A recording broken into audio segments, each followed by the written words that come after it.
I'd like to also recognize Representative Nyer, the chairman of Agriculture. He's in the audience today. Few brief opening comments by our chairs. I want to thank everybody for joining us today. The topic today is DNR accountability. The purpose, similar to some other recent committee hearings, ensuring the voice of the people is heard and that their concerns are addressed to the best of their ability by the elected representatives. We provide legislative oversight to the executive branch and the departments. We feel that the DNR provides a public relations problem when residents are concerned with overreach by the DNR. Where they find accountability, they call it their elected officials, usually at town halls, emails, local coffee hours. My goal today is to shine a light on just a few of these issues, and for that to turn up help spur some sound public policy to address their concerns. Due to the number of committee members, we'll be hearing from presenters on a number of topics. If the committee members have a personal experience or know some significant cases relating to the topic that isn't covered by our presenters, we'll do our best to accommodate, but we have a very limited time, and especially due to the number of committee members we have. Chair Regas.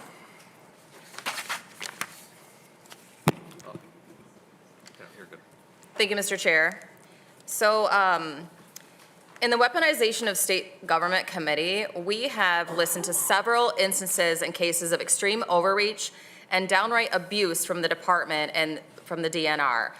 And these blatant abuses of power have real effects on Michigan citizens and have caused economic devastation in the case of the pig game ranchers, as well as personal devastation for the Detroit Animal Welfare Group when it came to defending their practices in court. I look forward to continuing to shine a light on these abuses and to finally stop the gross overreach from continuing. Thank you. All right, Mr. Chair, people from across this great state have reached out to my office with their personal experiences and concerns about DNR overreach and abuse. Back in district, I can't go to a restaurant, a gas station, or a grocery store without somebody coming up to me and talking about their issues that they've had with the DNR. I'd like to take just a minute and give you my personal experience with the DNR. After receiving a misdemeanor ticket for baiting because somebody reported seeing a deer at my bird feeder, I took the DNR to court. The judge threw out the case and in her judgment stated that the DNR was not allowed on my property anymore without my prior consent. I thought the issue was done at that point. But no, a few months later, a different conservation officer showed up at my home and said he was going to issue me a ticket for baiting. I told him it had already gone to court and he was not allowed on my property without my permission. When I showed him the judgment, he took a look at it and he stated, "No judge can tell me that I can't come on your property." At that point, I said, "That's between you and the court." I found out later that he actually attempted to get a warrant for my arrest, which was denied. We went to court on that second ticket, and not only did the judge rule in my favor, but ruled the law was unconstitutional. Again, I thought it was settled, but no. The DNR attempted to take me to circuit court at that point. Mike Cox, the Attorney General at the time, refused to charge me and asked the legislature to fix the law. My legal counsel told me the only way I could stop this endless appeals from the DNR was to go to Lansing, so here I am. Recently, someone said, "Ken, despite everything you've gone through with the DNR, it looks like it's turned out pretty positive for you. You became a state rep, you now chair the DNR's budget committee." I said, "You know, it hasn't been positive for me. I didn't want to come here. I don't want to be here, but I had to come here. I just wanted to be left alone to enjoy nature, the wildlife, and our beautiful natural resources in northern Michigan. But now that I'm here, I'll work every day to hold this department accountable, ensuring that our citizens are treated with courtesy and the respect they deserve, and fight to make sure nobody in this great state will ever have to experience what I went through." Thank you, Mr. Chair.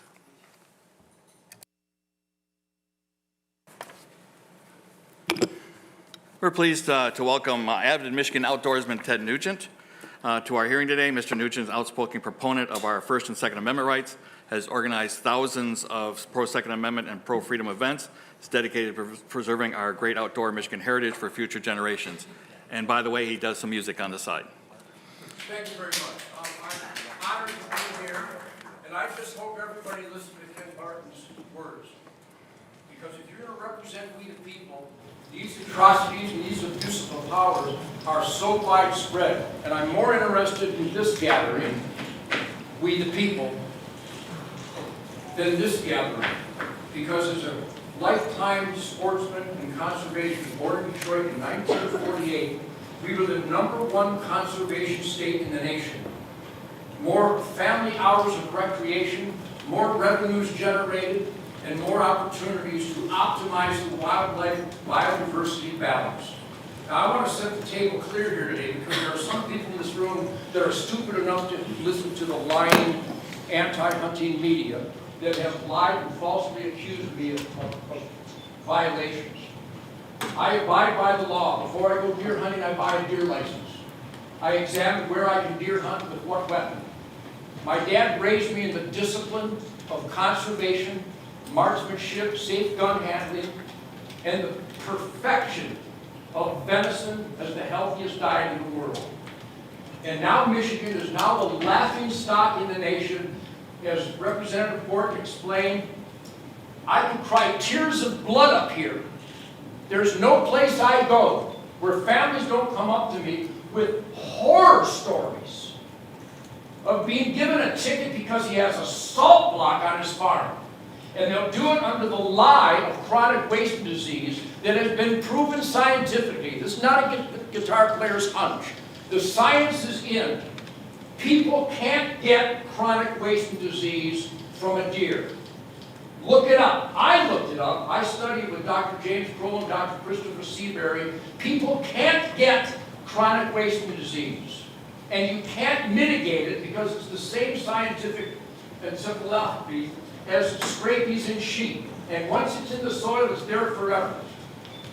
I have a Ted Nugent Camp for Kids charity for 36 years. And in case anybody questions my integrity, mothers and fathers and grandparents bring their children to my camp every year to be given a positive influence, to be clean and sober like I've been for 77 years, which assists me in forming syllables before you today.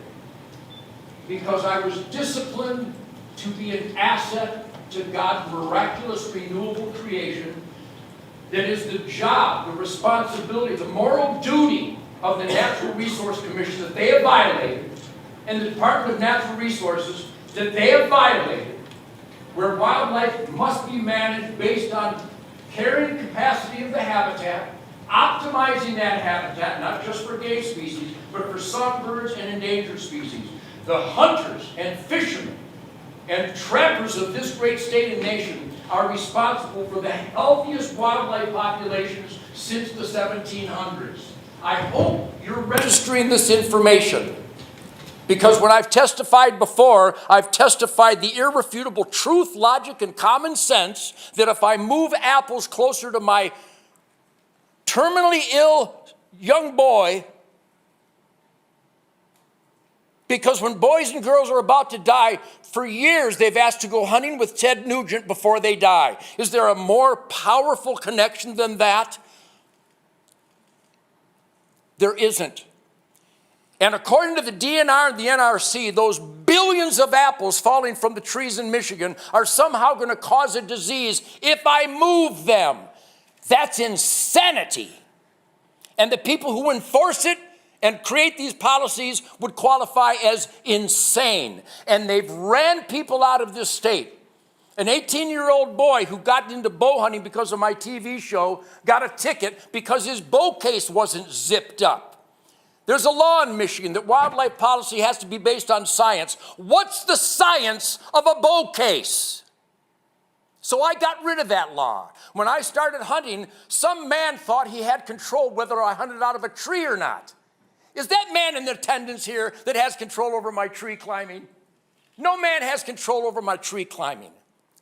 There were 11 counties that it was forbidden to hunt on Sunday. Who is the man that can intervene between God's nature and my recreational, sporting, spirit connection to the good earth that can tell me that somehow mysteriously the hunting season ends when the sun goes down on Saturday? That's insane. So we got rid of that law.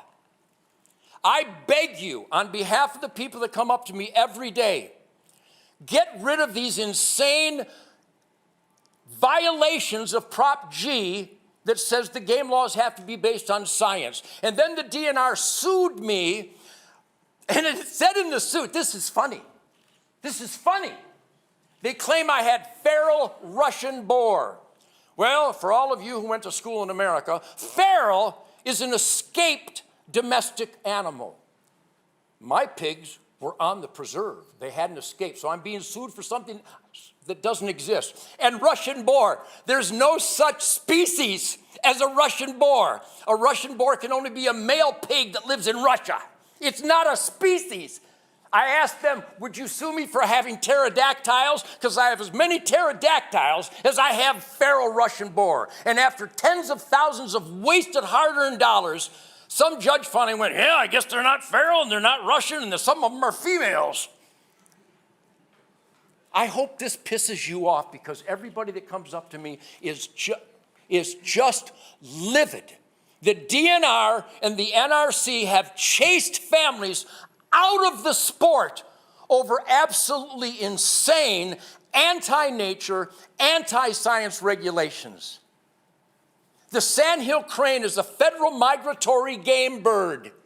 It's known as a ribeye in the sky. But the NRC and DNR are so immoral that they say with a piece of paper you can shoot them. They're so overpopulated, instead of opening the season like they do on game animals, federal migratory game, they allow you to shoot them but forbid you to consume them. That's immoral. Every other state has laws against wanton waste. Thanks to the NRC and the DNR, we are by law mandated to waste ribeyes in the sky. Right now, the wolf is in the liability column because of the NRC and the DNR. The black bear is in the liability column, grossly underutilized. Sandhill cranes, liability column. Mourning doves, the #1 game bird in the world, people. And Michigan calls it a songbird. I ask you, do you have a shotgun shell box with a picture of a cardinal on it? You don't. But I have cases of shotgun shells that have pictures of doves on it. You can vote it to be a songbird. You can vote me to be a songbird, but I'll never be a songbird.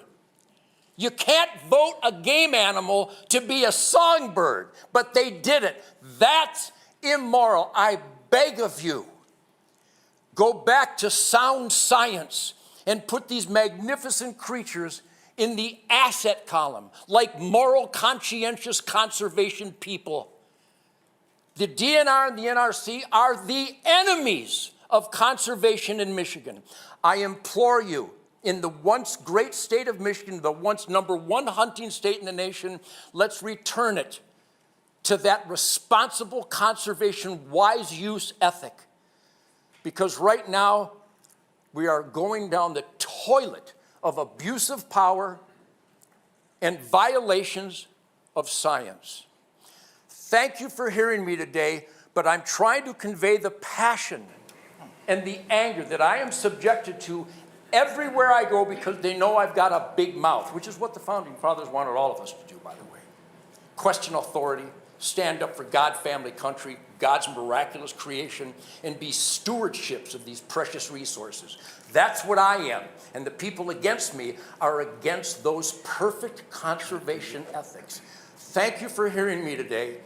I hope you respond. None of this was opinion. I have not expressed one opinion. I'd be glad to. Venison is delicious. No, that's not an opinion. This is science from a man who's lived 77 years with wildlife, and it's brought me quality of life and the discipline to avoid the insanity of the drugs and the alcohol and the tobacco nonsense of my so-called peer pressure.